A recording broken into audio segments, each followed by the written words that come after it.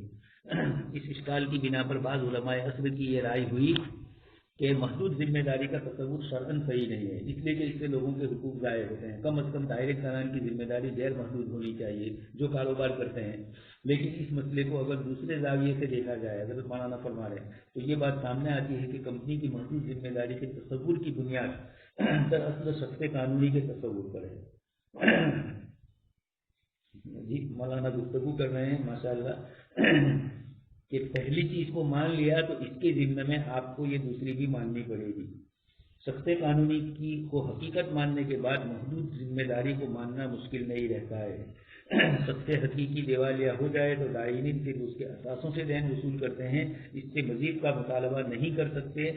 حضرت معاذ بن جبل رضی اللہ تعالیٰ عنہ کی تکلیف فرمانے پر آپ صلی اللہ علیہ وسلم نے دائنین کو یہ فرمایا خذوا ما وجدتم لیس لکم الا ذلک.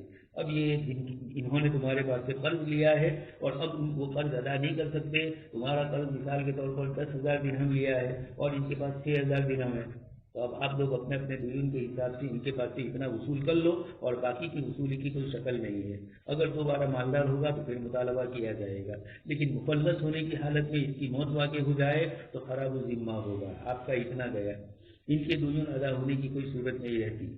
مولانا فرماتے ہیں کہ جیسے وہاں ہوتا ہے حقیقی شخص کے اندر مفلس مر جاتا ہے تو ذمہ داری اثاثوں تک محدود ہوتی ہے، یہاں پر بھی اسی طریقے سے سمجھنا ہوگا.